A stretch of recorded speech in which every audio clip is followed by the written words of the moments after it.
我给你拍个照吧。哇！吓死人！怎么样？没事，你们先走，好，那我们先走了，你们快点。你要谋财害命啊？你有什么财啊？说吧，临死之前还有什么未了的心愿？我这么年轻就挂了，我未了的心愿多了。最重要的是找一个好的男朋友吧。你能不能别跟他们一起八卦了？我今天说的那些爱情金句，都是我在家胡思乱想想出来的，还当真了。乃兰，你眼光高，你是我最好的姐妹儿，你帮我挑一个呗。我挑啊，行，那我就亲自帮你挑一个。别人不都说我们做投资的就是一个金手指，你看着谁靠谱，你就点他一下，大把人愿意跟着你走。只要项目没有问题，也不算违反公司规定的。彭总要是问起来啊，你就说我是拿了回扣，但不是钱，我是把人给扣下了。我要找一个乘龙快婿。好了，别跟我开玩笑了，还乘龙快婿呢。那我们不开玩笑。行，不开玩笑。你不是说我是你最好的姐妹吗？那你跟我说句实话，是不是谈恋爱了？男朋友是谁？唉，说出来，我帮你保守秘密。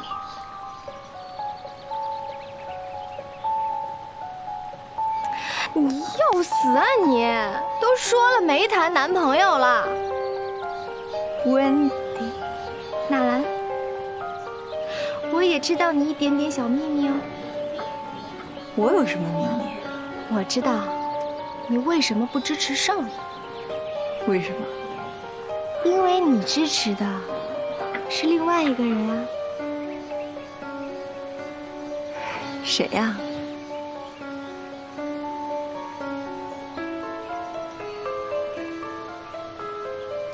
我不说。我当时知道的时候就想啊，天哪，像你这么守纪律的人也会做这样的事情，要是公司知道的话，会有大麻烦的。是吗？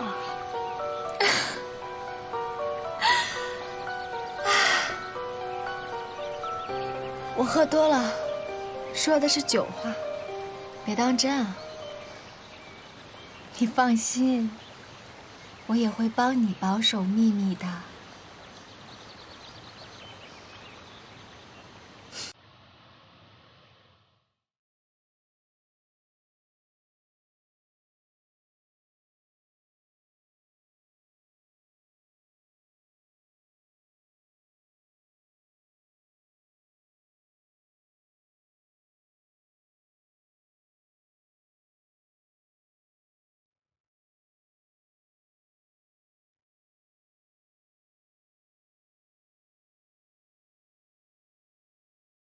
要不跟他聊聊？不跟他聊。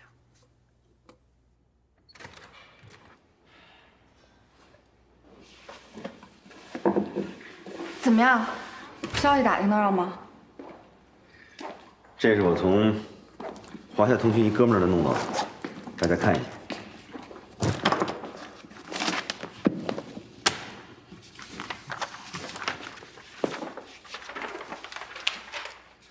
几千万的开发费用，怎么那么高啊？他这几千万怎么花呀？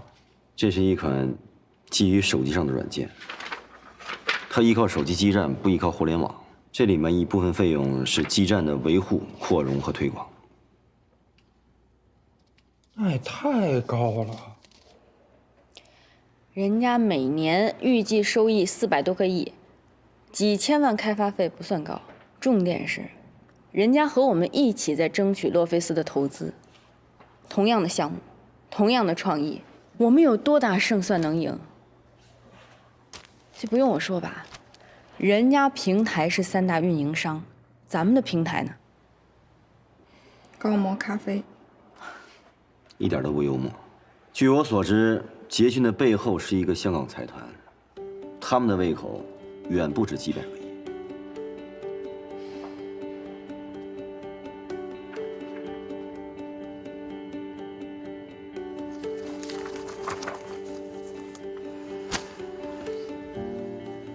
郭新年，这事儿你也知道，对不对？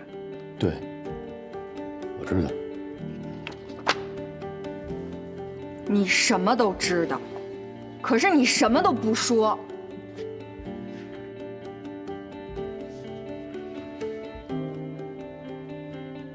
我知道这件事儿的时候，咱们的魔晶已经研发出来了。你让我说什么呢？你让我说咱们干脆散摊子别干了？你让我说你该回去卖什么卖什么吗？还是你让我把我们的孩子掐死扔桌子底下不管了？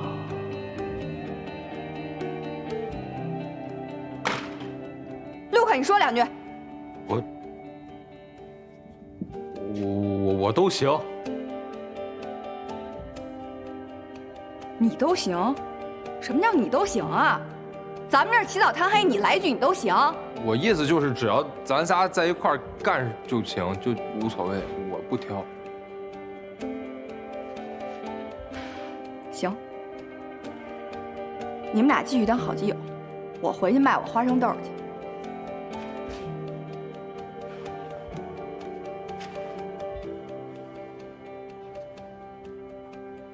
郭新年，我一直相信你的人品和才华，这一点我跟嘉莹从来没有怀疑过。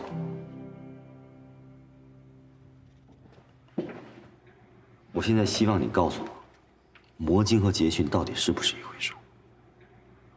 是谁先开始研发的？有没有版权问题？有没有法律风险？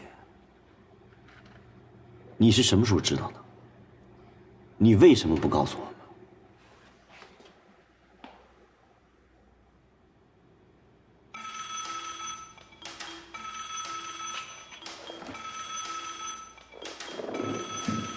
我接个电话。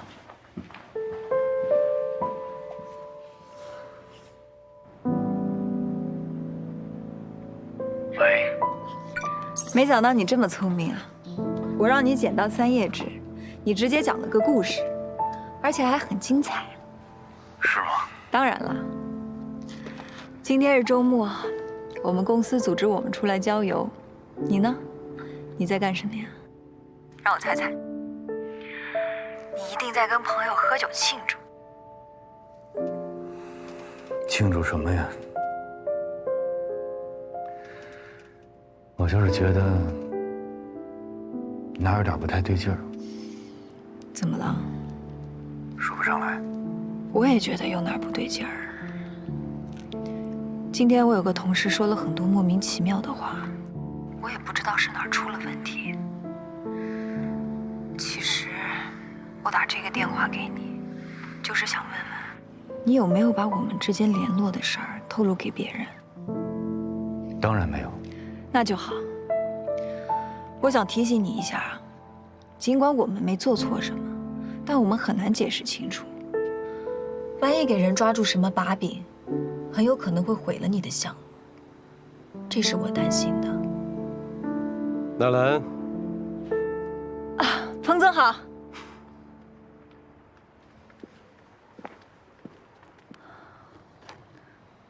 不好意思啊，我还有点事儿，就先说到这儿吧。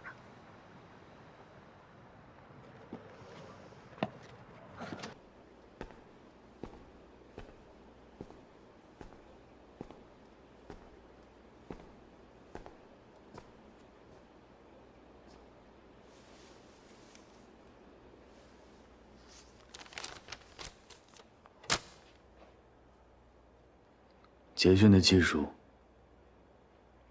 是从我们这儿偷过去的。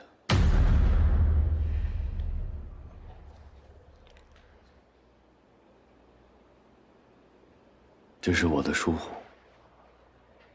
当时魔晶最早的创意一出来，我想发给我一个朋友看看，提提意见，没想到他一不小心泄密了。我知道这件事儿的时候，是魔晶说出第一句话的那天。我没有告诉大家，是因为我怕大家散伙。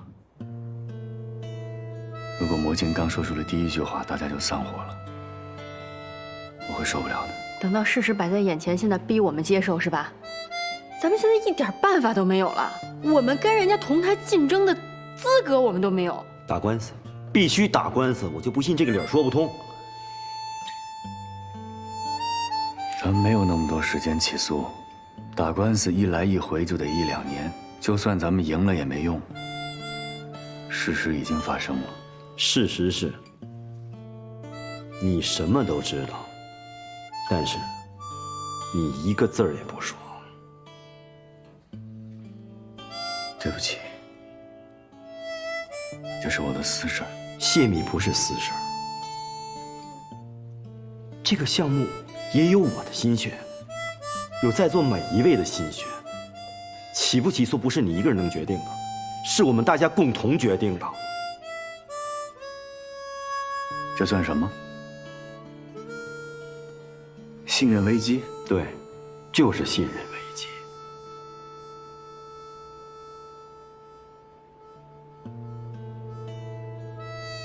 郭新年，你太自大了吧？那个泄密的人到底是谁？这一切是怎么发生的？你今天必须给我们答案，否则呢？老大，你又犯病了是不是？你别这么激动了。解决的方案我已经有了。你甭给我谈方案，郭新年，先说说泄密的人是谁，怎么回事儿？我们先解决了1，才能有2。今天这个坎儿，你甭想糊弄过去。我这个要求不过分，我把钱扔在河里还能听个响了。所以说你是觉得我在骗你？我没觉得你在骗我，我一直非常的信任你。可是你越不说，我就觉得越憋得慌。不是为了那点钱，是你把我的信任当什么了？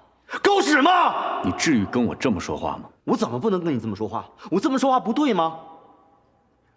有一天，他们告诉我是你把这个项目偷偷的卖给别人，我会怎么样？你还不如一刀捅了我！你要这么看我，咱俩别聊了。你要觉得是我故意的，赶紧拿刀子把我捅了，去！要不然你们俩出去打一架，我们在这儿商量。真行，人家把技术盗走了，剽窃了，咱们在这儿互捅刀子。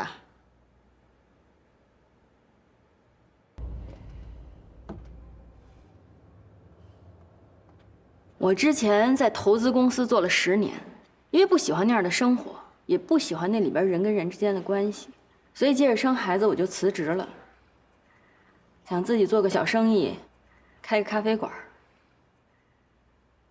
我拿着钱找到高总，高总还不卖我，让我在这儿做2年服务员，再聊买咖啡馆的事儿。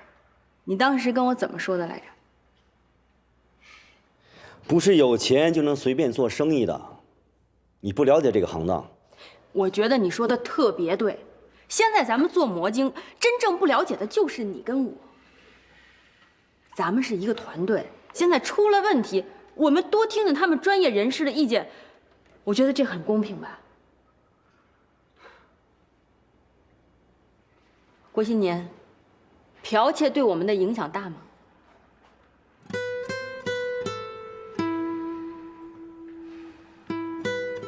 也大，也不大。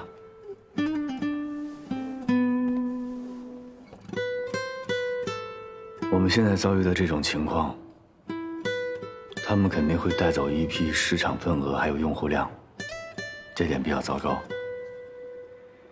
说不大呢，现在互联网还是草创阶段，大家还没有保护版权的意识。即便我们这次不被剽窃，等魔晶上线了，一样会有成千上万的人来剽窃我们。法律判决的速度永远赶不上犯罪的速度，这是个风气问题。我明白了，我跟高总私下先商量一下，耽误几分钟。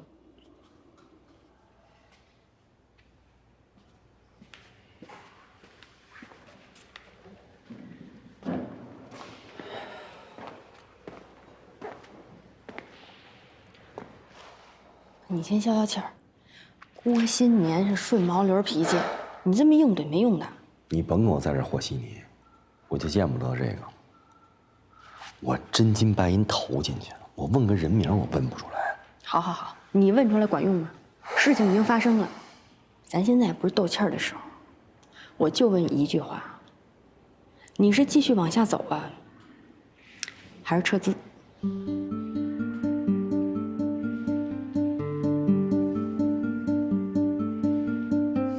你呢？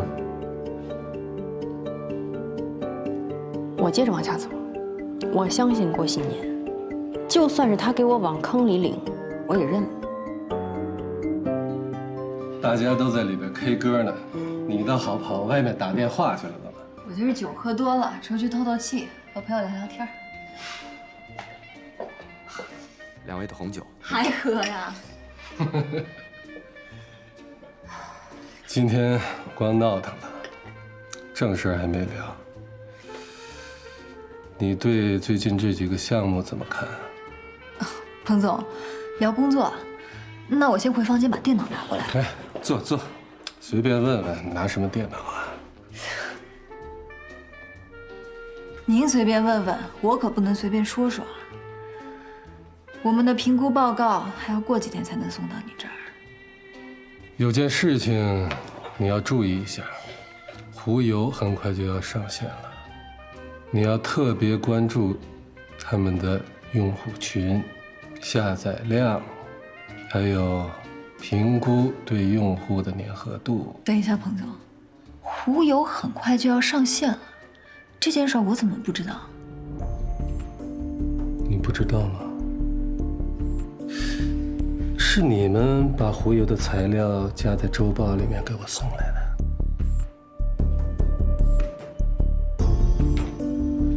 周报是应该我签过字之后才能送去您那儿的，但这件事我真的不知道。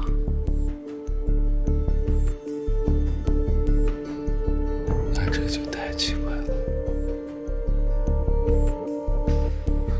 是我工作上的疏忽，我一定会把这件事查清楚的。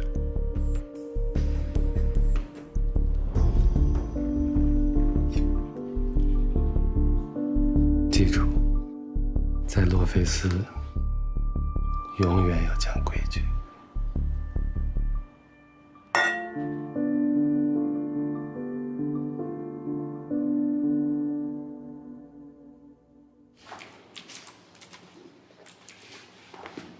我来陈述几个基本事实。第一，咱们的项目泄露了；第二，我们投的200万已经用了1多半，现在即将面临上线；第三，我们的对面可能是1个、2个或者无数个强有力的竞争对手。我说对吗？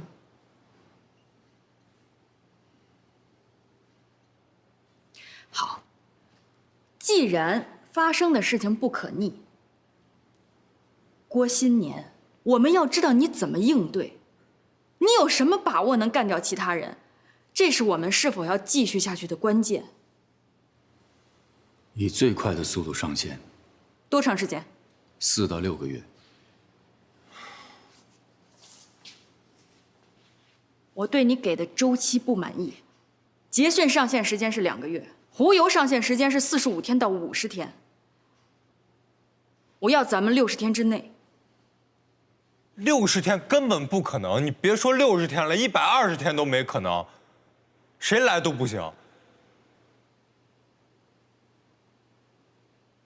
老大，你别乱点头啊！你要是答应60天能做出来，你自己做去，我反正做不出来。我们等答案呢。你看，我就说资本家的钱不好拿吧。卢卡说的对，60天不可能。追加投资呢？追加投资也不可能吗？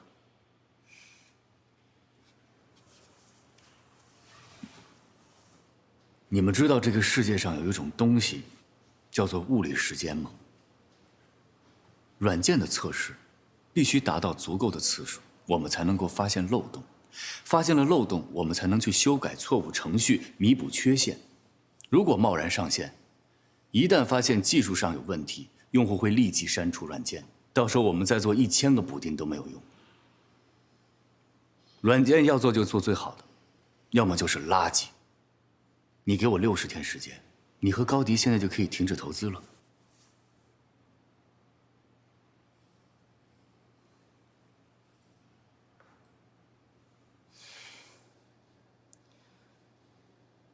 郭新年，你要清楚，现在对于我们唯一有利的就是打时间差。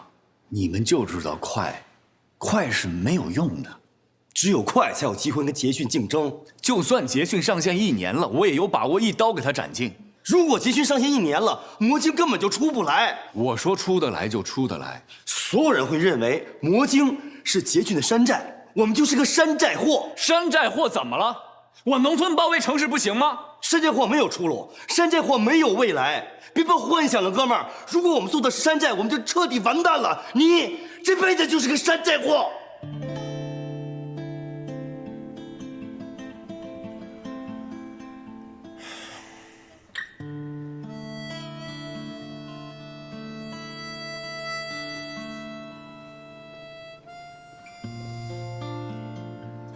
是，我承认我是个山寨货，我离了婚，钱也被我造得一干二净，创业了很多回，失业了很多回，甚至我现在连住的地方都没有了。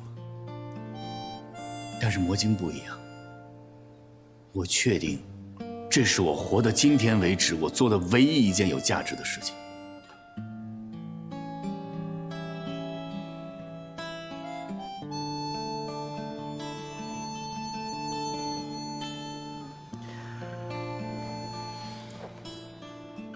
我不管捷讯有多强大，我不管它占有的资源有多广阔，但请记住，它是旧的，我才是新生的，我属于移动互联网。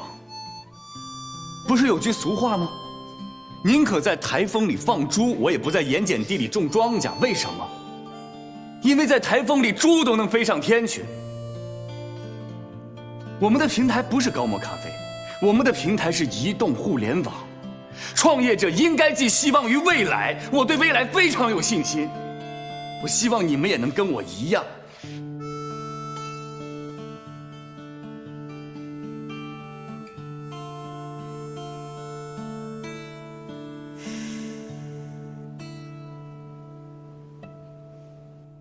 90天，90天之内保证上线。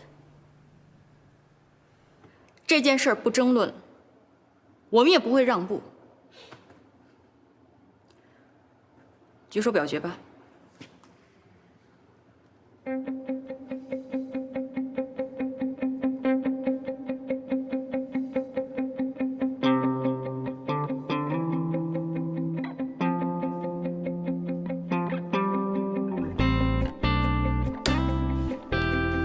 我得喝点酒去。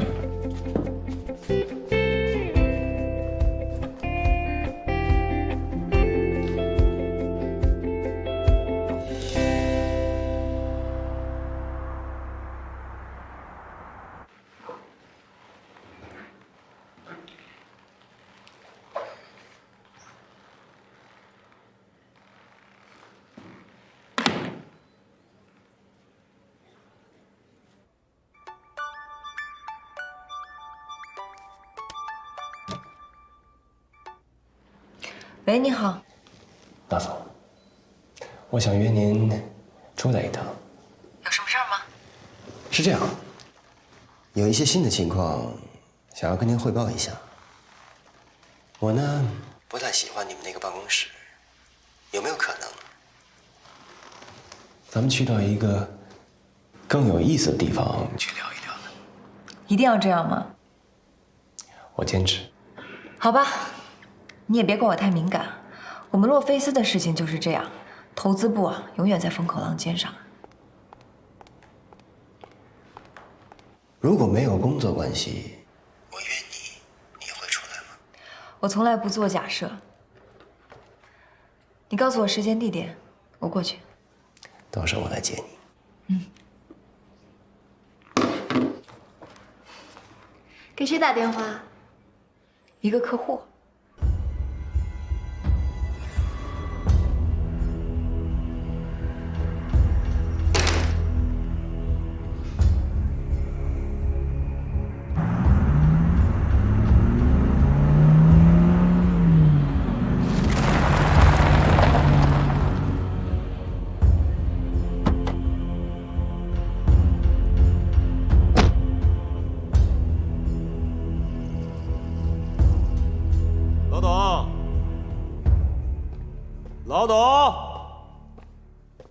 老董，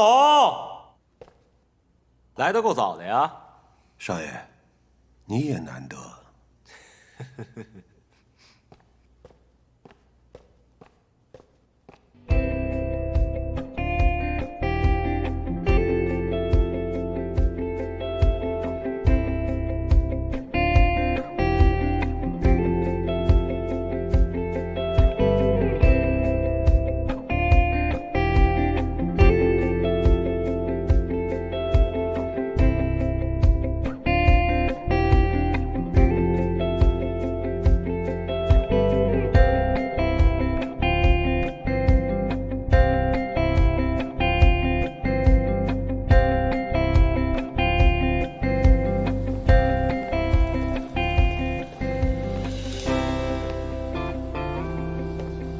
哎，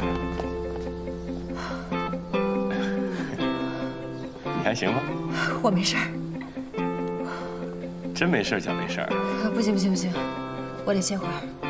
腿软了？你说那缆车怎么那么高呀？高吗？你刚才不也很害怕吗？我刚才可一点都没害怕。吹牛不上税，去给我买点水喝。好。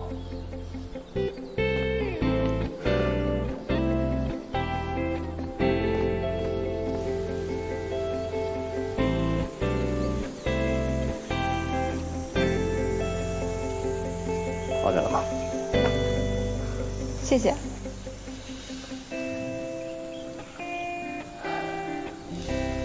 我们聊聊狐油上线的事儿吧。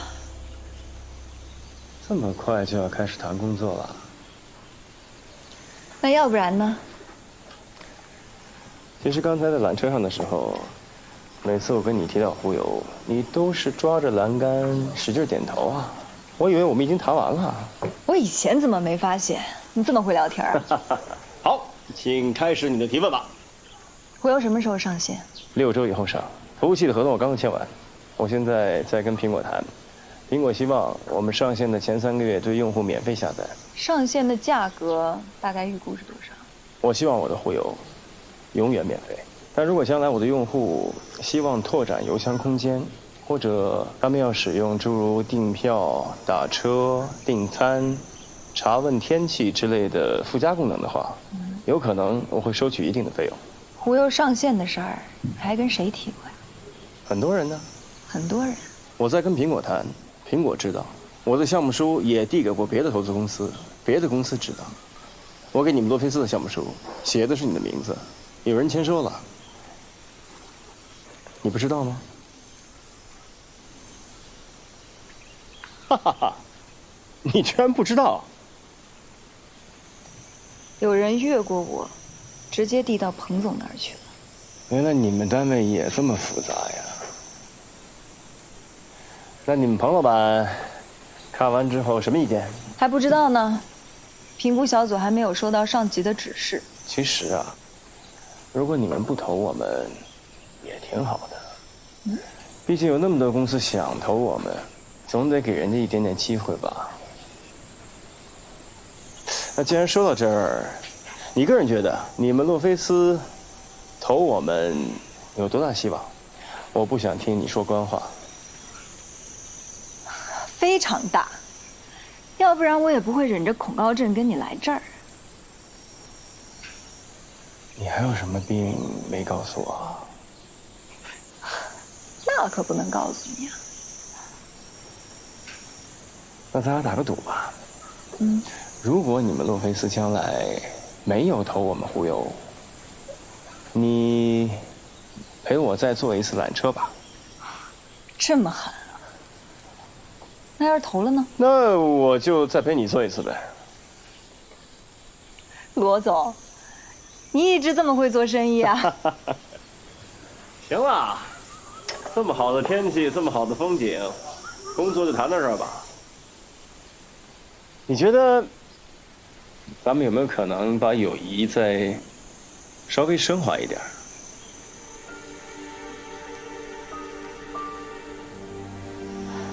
等我安全下山再说吧。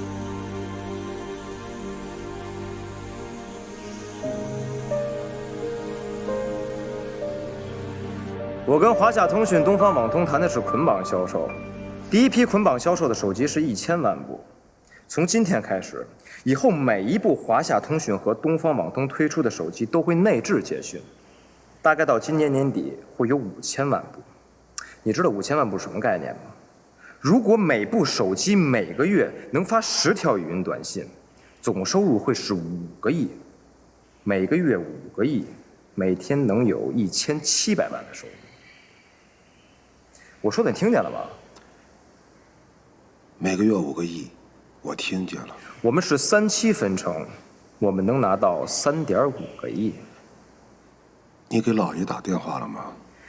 打了，别提了。洛菲斯的彭学武在背后告我黑状，说我的版权有问题。一接电话，劈头盖脸就是一顿骂，我招谁惹谁了？版权的事儿，老爷上次来已经说了，让你把那人带来让他见见，你又不肯。老爷以为你把这个事情处理好了，结果洛菲斯把电话打到府上，老爷又不知情，害得他面子扫地，不怪你怪谁呀？是不是人老了以后胆子就小了呀？是。人老了才发现，多么凶恶的危机，只要你仔细观察，还是有钱赚的。等到乌云盖天、山崩地裂，你再去拼命，不是个傻子，也是个呆子。人这一辈子能活多久，都是有道理的。你没有看出问题的严重性。吓唬我呢？你以为我吓大的呀？你想，要是洛菲斯的彭修武把电话打给老爷，第一，世界顶级的投资机构已经开始质疑捷讯了。天下没有不透风的墙，一旦做事，所有的投资机构不会和我们沾边儿，失去信任，谣言满天。你不用被别人推倒，你自己就倒了。你被资本抛弃了。香港财团有钱呀，我可以自己玩啊。钱在资本的领域里不重要。谁给你提供社会资源？谁给你提供上市通道？谁给你提供商业保障和信誉保障？捷讯只是服务业，你不是占山为王。彭学武已经把电话打给老爷，这充分证明你和他的交涉并不顺利，不但麻烦没有解决，还有解不开的痕迹。老爷不骂你，骂谁啊？你应该理解他的苦衷，他不想和这些有法律风险、有损名誉的事沾上边儿，犯法的事不要做。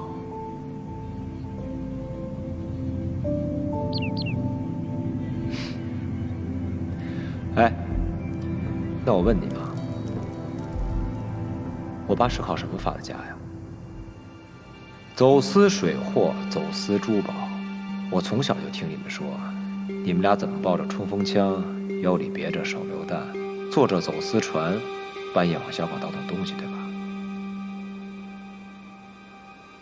那时候香港也乱，那个时候没有法律吗？你们不知道走私是违法的吗？你们跑到缅甸干什么去了？做慈善去了？你可不该这么说话呀！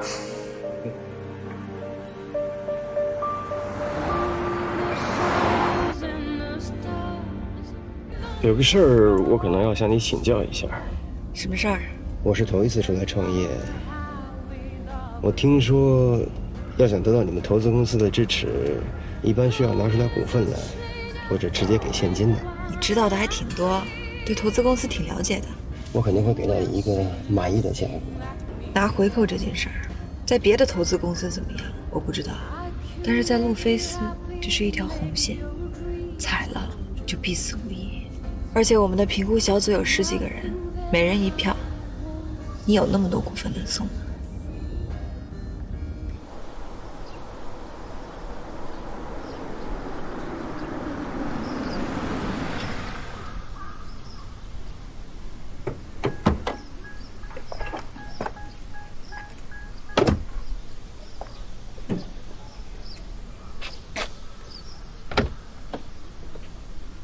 谢谢。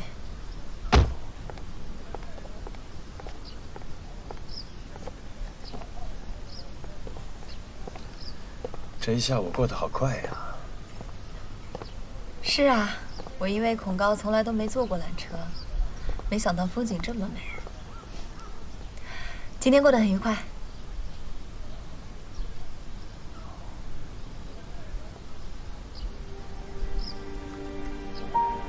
我也是。再见。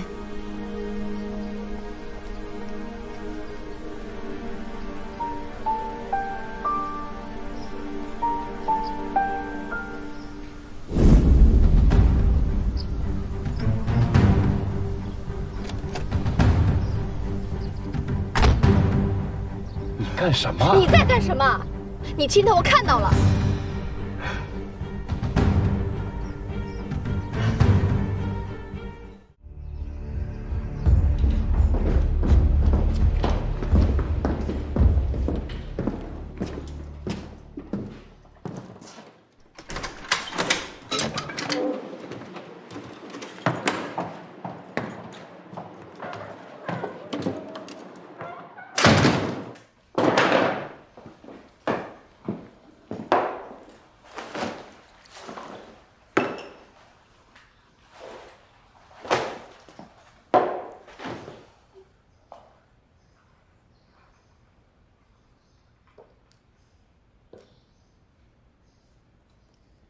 别碰我！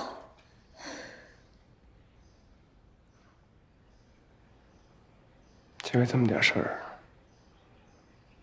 你不相信我？你今天干嘛去了？你不是说要把他跟郭新年的通话证据给他吗？为什么不给？看上他了，还亲他，恶心！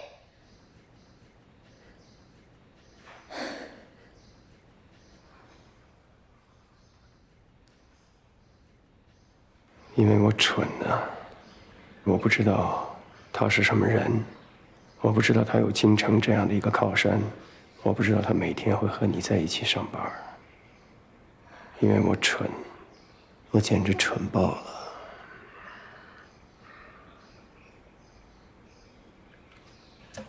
我当然知道我今天去是干什么的。我去找他是因为我掌握了他跟郭新年私通的证据，我要警告他不要在洛菲斯投资忽悠的这件事情上给我起副作用，否则你挺明白的嘛。你这么明白，你为什么不这么做呢？因为这是我的底牌呀，姑娘，我还没到要把底牌都打出去的时候。我一旦要是把这张牌都打出去了，那纳兰就会从你们洛菲斯投资部ED的位置上消失。然后谁会接替他？接替他的人就一定会支持忽悠吗？我不能保证啊。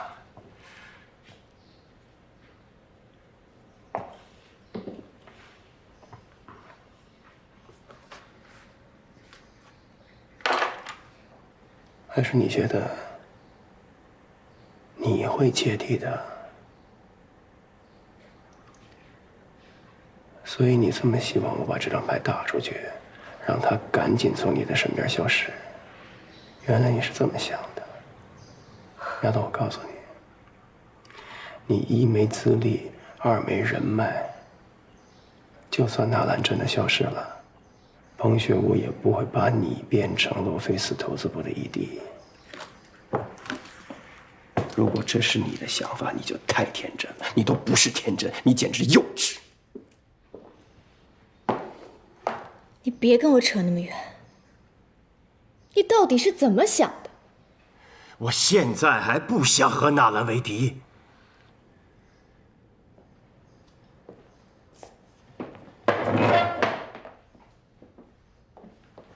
我想的是，在找寻这件事情的别的可能，比如说，让纳兰对我产生好感，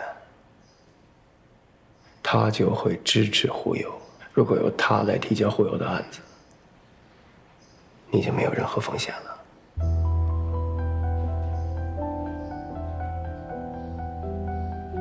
你说的哪句话是真的？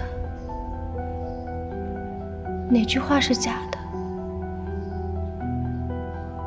我都不知道。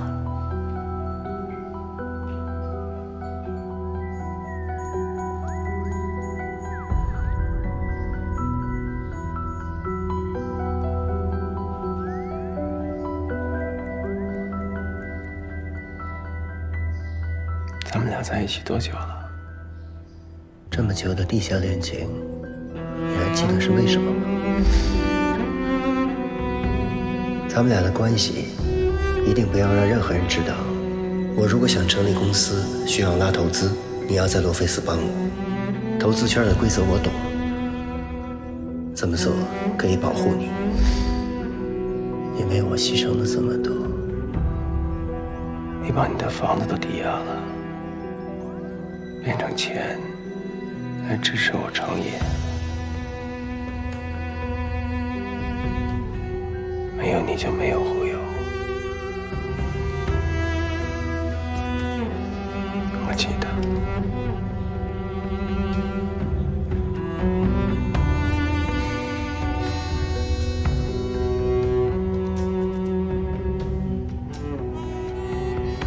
就因为这件事情，我罗威这辈子不会再爱上别的女人。我希望你也记着。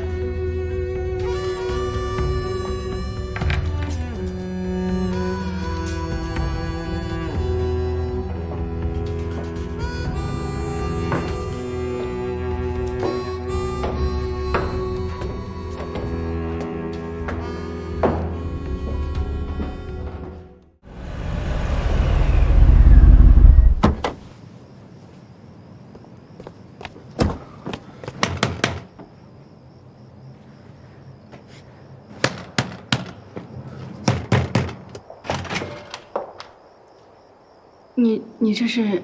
阿姨晚上好。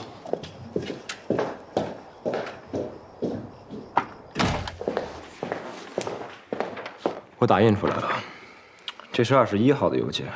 你告诉他要压缩项目计划书，这是22号的，23号的，一连3封，你写的挺勤的呀。还有这个，你的录音，想听听吗？哪儿来的？你别管我从哪儿弄来的，这些录音，我他妈都没法听。那咱们就放出来，听听有什么见不得人的。你这是在公开背叛我，你知道吗？你在外面偷吃也要有个度吧？你图他什么呀？啊？他有什么呀？他是答应给你多少股份是吗？多少？15、20？没钱你跟我说呀，我他妈有的是钱。你们俩是不是商量好的，你才背叛我的呀？我还真是以为因为那个小模特呢。纳兰，别再跟我装了。纳兰，有什么事儿吗？大晚上的，你们俩吵什么吵啊？对不起，妈，我们没事儿，你早点休息吧。明天你爸要参加个重要的会议，你们俩有什么话好好说，好好商量。知道了。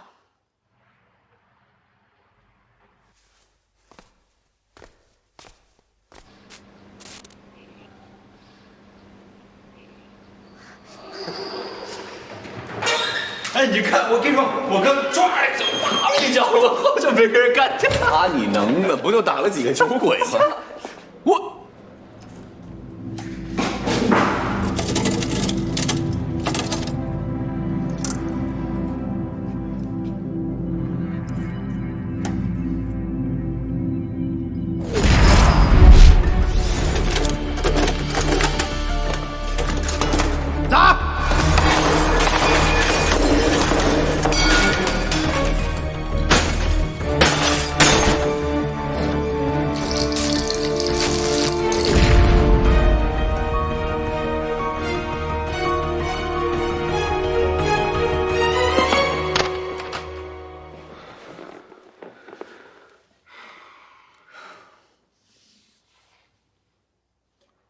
我再问你一遍，这些东西哪儿来的？从你邮箱下载的。当黑客呀？别吹了，这事儿你干不来。是谁给你的？你管不着。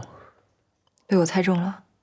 就你这样的熊脾气，看到第一封就炸了，还会攒这么多来跟我算总账，真让我刮目相看呀！怎么？最近被刷机了？ 别再跟我臭贫了！我警告你，只要我不高兴，你知道有什么样的后果。纳兰，今天必须把这事儿跟我说清楚了，要不然我弄死他。说清楚什么呀？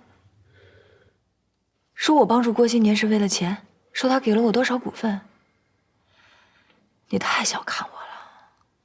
你回去把这些邮件一封一封看清楚了，语音一条一条听仔细了。 涉及到一点利益输送，你告我去。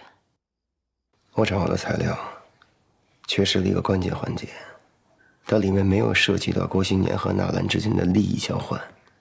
郭新年没有对纳兰提出过给他股份、给他回扣或者给他好处，一次都没有。不可能，我就是做投资的，这一行有这一行的潜规则。 一定是有回扣、有好处、有股份的。确实没有，这也就是为什么我犹豫再三没有把材料拿出来的原因。我没有一击必胜的把握。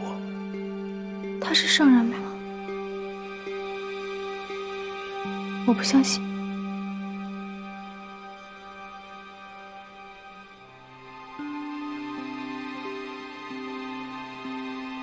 我把材料给秦城了。你说的那些什么偷情啊、外边有人啊，这些是你的专利，我做不来。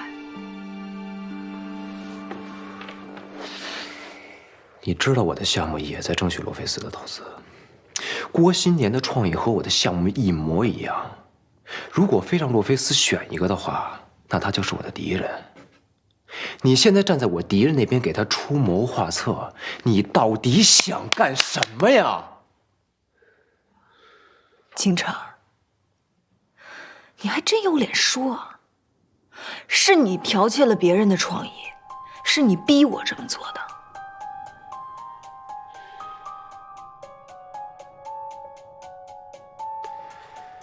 魔晶的敌人，除了咱们之外，还有捷讯。 金城的捷讯也在争取罗菲斯的投资。金城跟纳兰之间在闹感情纠纷，金城会把这一切理解为纳兰劈腿，金城不会放过郭新年的。如果纳兰还有一点点想要挽回这段感情的想法，他不会再帮魔晶。对于一个女人来说，婚姻远比 一个小小的软件更重要。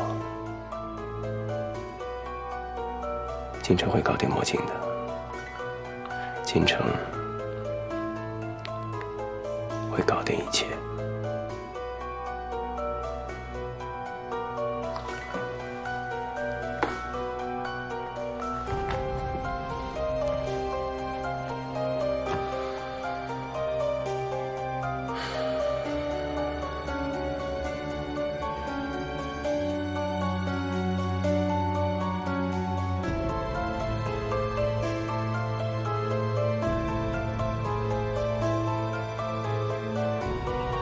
那你向我发誓，不许喜欢纳兰。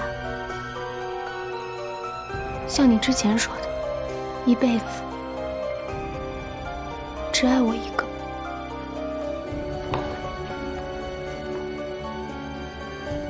我现在做的任何事情，都是为了我们的将来。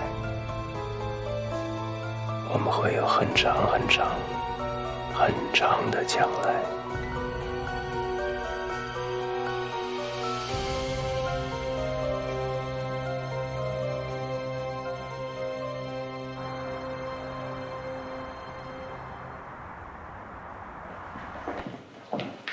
怎么样？片子照了，骨头没事儿。你坐会儿。不坐了。22号到3诊室神内我就说没事儿吧，来医院都是多余。我就是好久没打架了，那脚踹出去发力不当，抻着筋了。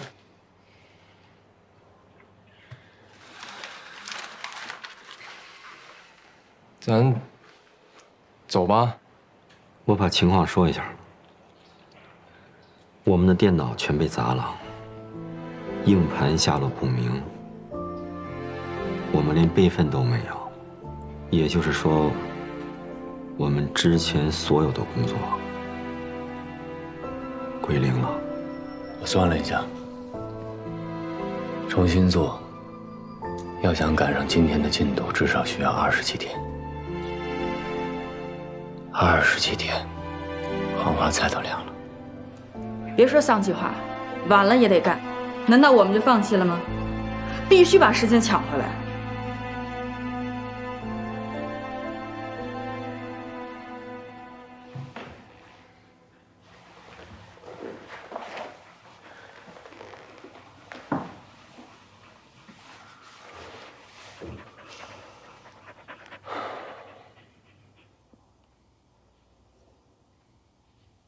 纳兰，就算我睡了1000个女人，但我告诉你，我只爱你一个人。你这话我听着想吐。好，不管你信不信，我做的这些事儿都是因为你，是你告诉我不能无所事事，不能游手好闲。我现在真干了点什么，你对我又是这种态度。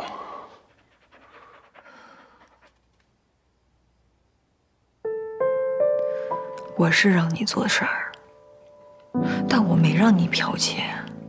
如果你是真的为我好，算我求你了，放弃结训，这才是正确的选择。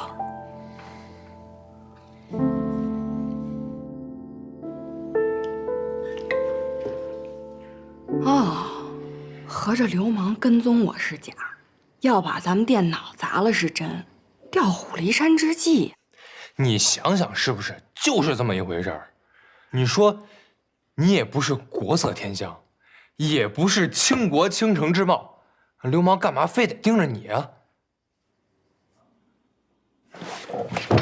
爱死你！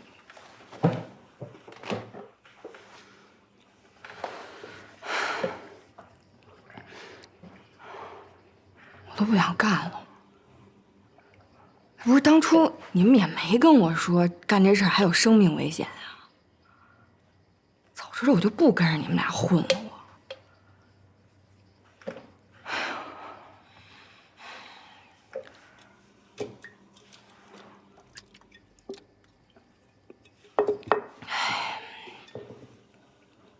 你去再给我拿2条皮的。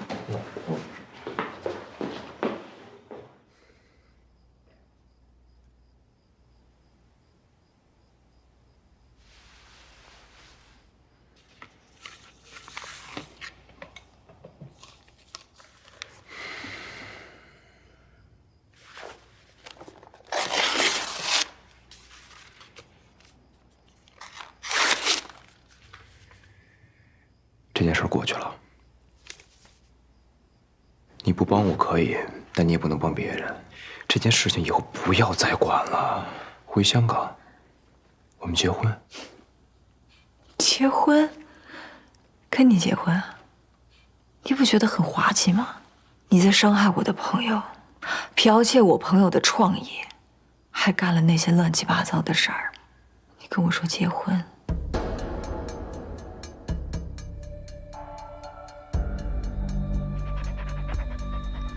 你还说他是你的朋友啊？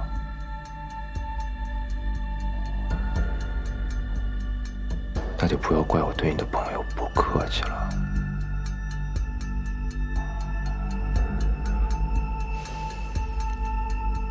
二哈，宋哥。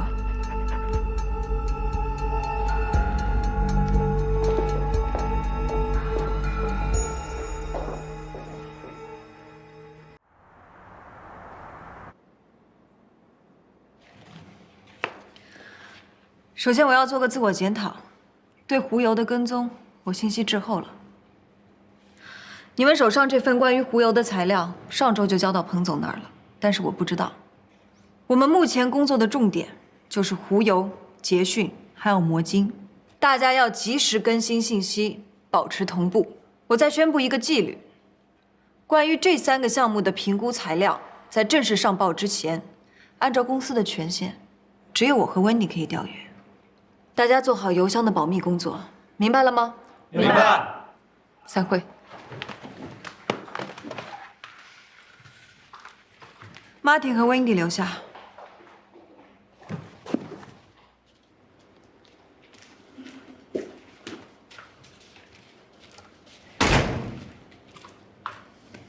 Wendy 啊，有人把胡油的材料直接加在周报里递给了彭总，彭总问我，我一无所知。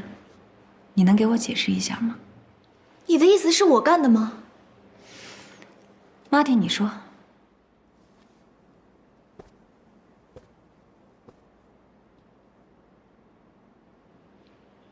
周报只有温总看过，其他人没动，我就直接递上去了。马丁，我看周报是第一次吗？你是看见我把材料夹进去的吗？那倒没有。阿迪，没事了，你先回去吧。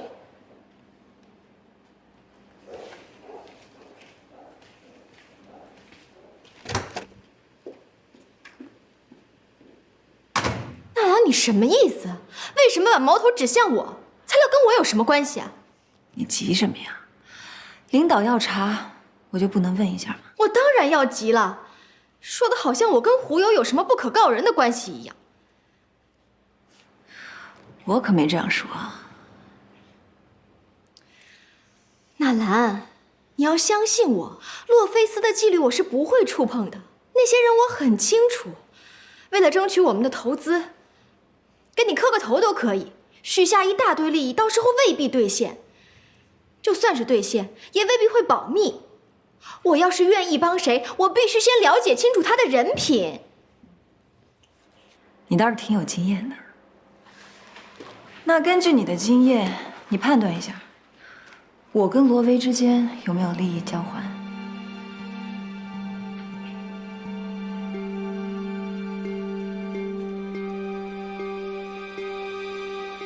我不知道。就算是他要给你什么好处，也是私下进行的。他倒是真没给过我什么好处，只是他在追我。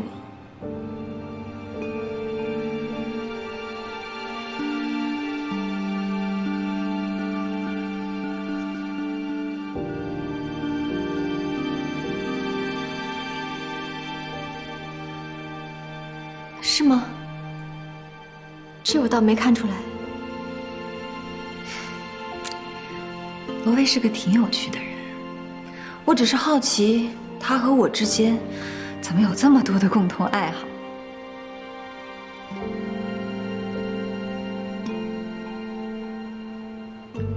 你们开始约会了吗？见过几面，说是约会吧，更像是业务交流、资源共享之类的。你管约会叫资源共享？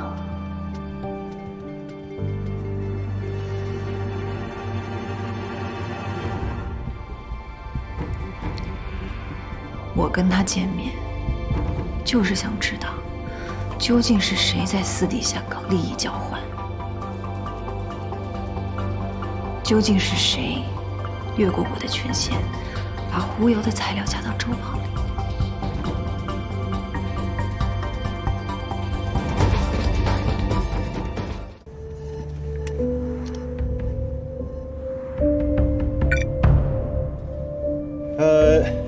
去工体找一家怎么样？随你。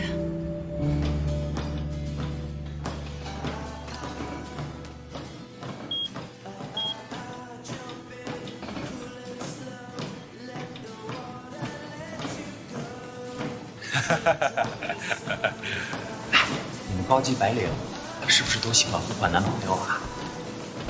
说什么呢？胡说八道！我刚才看见你办公室那女的和你男朋友一起走了。什么男朋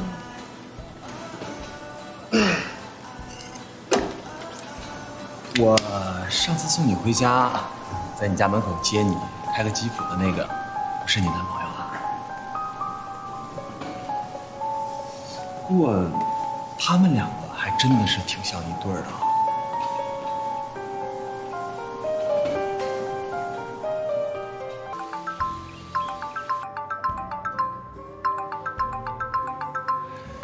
不好意思啊。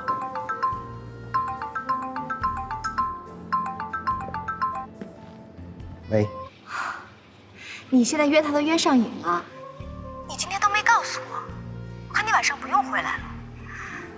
我现在也在外面吃饭呢，和一个男的，我晚上也不回去。他能不说气话吗？今天是他约的我。罗维，你就编吧，使劲编，你能编出180个理由骗我，这样你就可以天天跟他见面了。我再说一遍啊，今天是他约的我，我来是想知道他找我干什么。喂，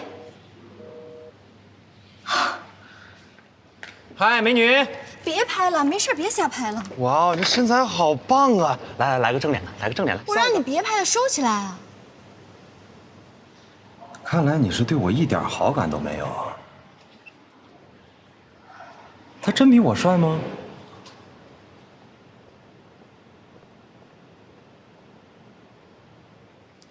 你好好看看，如果你真觉得他比我帅，这顿饭我请。嘛呀？什么时候拍的？今儿拍的呀。别人看过没有？当然看过。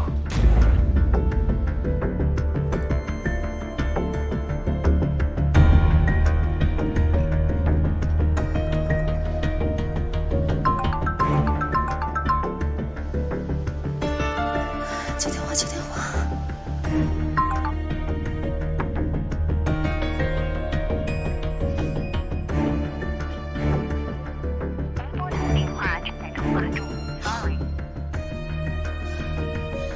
作死吧！今天约我出来，想聊点什么？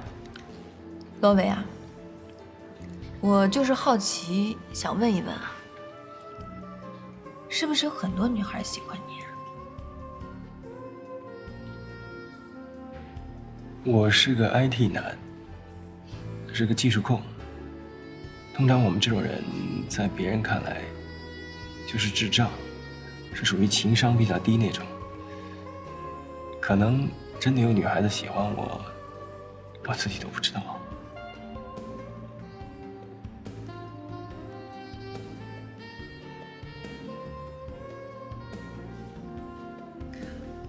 我之前看过你的简历，你在大公司上班好好的，怎么就突然想起创业了呀？你会下棋吗？就像是棋子，命运掌握在下棋的人手里。我不想做棋子，我要掌控我自己的命运。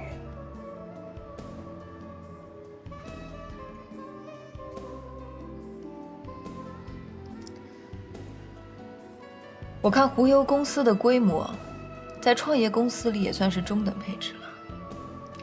可为什么股东名单里只有你一个人呀？我的意思是，一般这种创业公司都有合伙发起人。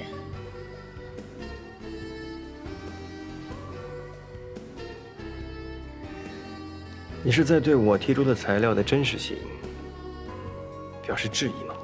是的。什么意思？那我就直说了。你之前多次约我，多少有些暧昧。你是在为了项目呢，还是真的喜欢我？像你这么有魅力的男人，应该不会是单身吧？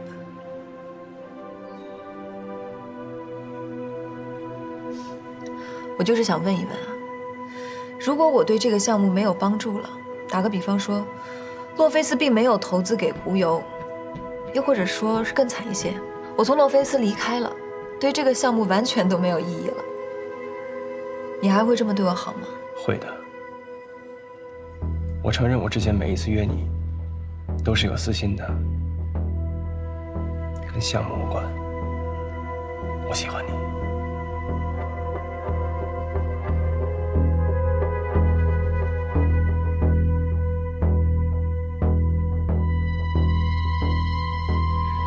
谢谢你给我这个机会，能够让我向你表白。只要你还没嫁，我就有资格追你。其实男人跟女人不太一样，女人喜欢二元论，就像你说的，让我心动的究竟是这个项目，还是你这个人？在男人看来，分得没有那么清楚。请允许我继续对你心动，而你必须支持胡友，因为你支持胡友，就是在支持我，支持我，就是在支持我们的未来，我们俩的未来会很长，很长。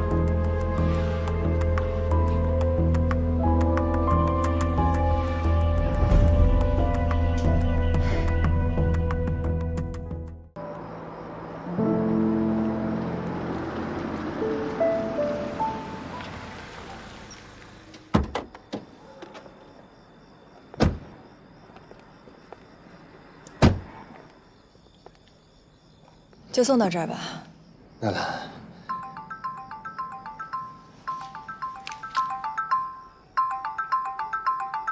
骚扰的这么执着，值得听一下。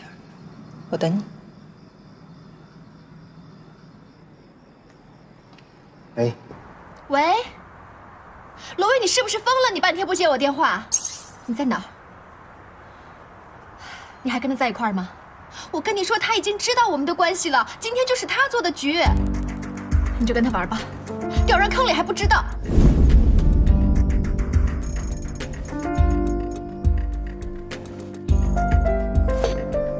你都知道了？是的。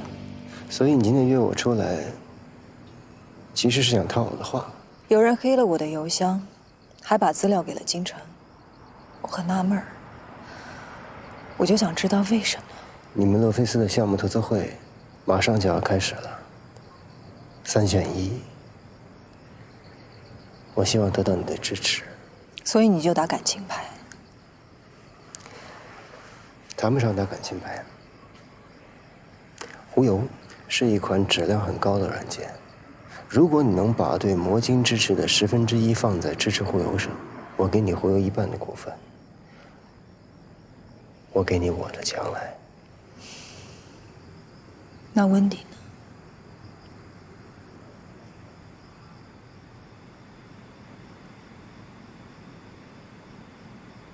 如果我说，我觉得你比温迪更适合我呢？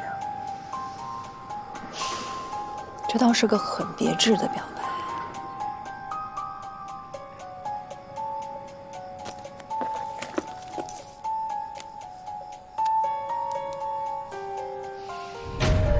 你之前多次约我，多少有些暧昧。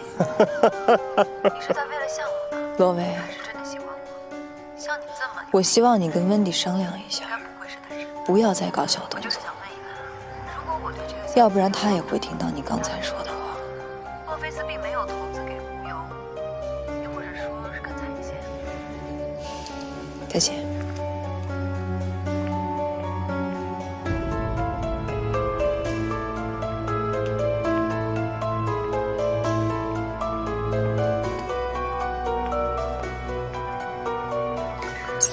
我之前发给你的所有的邮件都删了，全删。